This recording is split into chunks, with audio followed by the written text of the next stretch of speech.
আমি তো চিন্তিত সরকারের মন্ত্রী আমরা যারাই পিজিতে ভর্তি হন তাদের নিয়ে, স্বয়ং মুখ্যমন্ত্রীকে নিয়ে। তো এই জায়গায় বিরোধীরা নাই মরতেই পারে, কেউ তাদের খুন করেই দিতে পারে। নানা ধরনের বিক্ষোভ, বিদ্রোহ, নানা ধরনের সরকার বিরোধী কাজে জড়িত ছিলেন কিনা, একটা জায়গায় একটা কুৎসা করে যে চক্রান্ত সাকসেসফুল হয়নি, সরকারকে মেলাইন করার জন্য কেউ কোনো চক্রান্ত করছেন কিনা, সেগুলো তদন্তের মধ্যে নিশ্চিতভাবে আসুক। কারণ আক্রমণটা রাজনৈতিক আসছে, আমরা এই বিষয়টা প্রশাসনিক, আমরা এর মধ্যে ঢুকতে চাই না। তদন্ত প্রশাসন করছে, আমাদের কোনো মন্তব্য নেই। কিন্তু রাজনৈতিক আক্রমণ এলে উত্তরটা কিন্তু রাজনৈতিকই যাবে। একটা চক্রান্ত ইয়েতে হয়েছে আরজি করে, কুৎসা কুৎসা কুৎসা।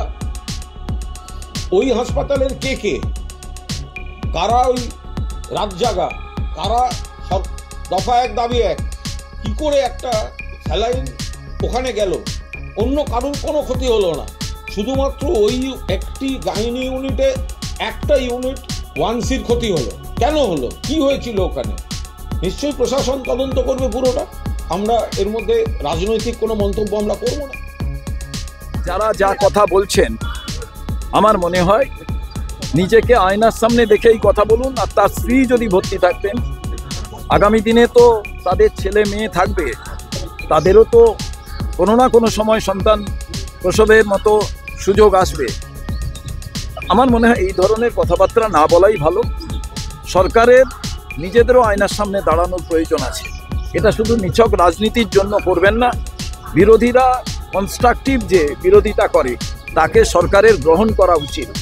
যদি সরকারটিকে ভালোভাবে চালনা করতে হয়, এখানে তো পুরো পরিকাঠামোটা রাজ্য সরকারের, তাহলে রাজ্য সরকারের এই ঘটনায় যদি এমনি মারা যেত অন্য কোনো চিকিৎসা বিভ্রাটে আলাদা ব্যাপার, জাল ওষুধের জন্য, জাল ব্ল্যাকলিস্টেড কোম্পানির ওষুধের জন্য এ ব্যাপারটাকে ধামাচাপা না দেয়, এটাই আমি আবেদন করব সরকারের যারা মুখপাত্র হিসাবে কিছু বলছেন তাদের কিছু ধামাচাপা হয়ে যাবে।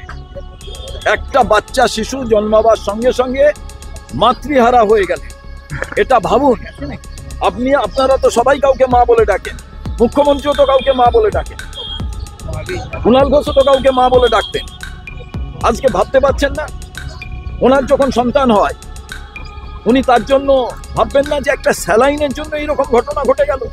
হাসপাতাল, সরকারি চিকিৎসালয়, বিভিন্ন ওষুধের দোকান, এই যে জালিয়াতি কারবারি, ব্ল্যাকলিস্টেড কোম্পানি, এইগুলোকে ইমিডিয়েট এর বিরুদ্ধে ব্যবস্থা নেওয়া দরকার, অ্যারেস্ট করা দরকার। তো অ্যারেস্ট কাকে করবে? প্রথম তো হেলথ মিনিস্টারকে বরখাস্ত করুন। প্রথম আপনি হেলথ সেক্রেটারি এবং স্বাস্থ্য আধিকারিক যারা আছেন তাদের অ্যারেস্ট করুন, এবং টোটাল ডিপার্টমেন্টে যত ওষুধ আছে সেগুলো ইন্সপেকশন করে ড্রাগ কন্ট্রোলকে দিয়ে তার স্ট্যান্ডার্ড, তার স্পেসিফিকেশন সেগুলোকে সঠিকভাবে বিশ্লেষণ করুন। তার কারণ স্যালাইনের মতো জিনিস নেওয়ার পর যদি মারা যায়, আমি তো চিন্তিত সরকারের মন্ত্রী আমরা যারাই পিজিতে ভর্তি হন তাদের নিয়ে, স্বয়ং মুখ্যমন্ত্রীকে নিয়ে। তো এই জায়গায় বিরোধীরা নাই মরতেই পারে, কেউ তাদের খুন করেই দিতে পারে। সেখানেও 302, 307 প্রয়োগ হবে না, এখানেও প্রসূতি মারা গেলে 307, 302 প্রয়োগ হবে না। তো বাংলার শিশুদের মৃত্যু হলে এই ঘটনার থেকে বেরোবার আর কোনো জায়গা নেই।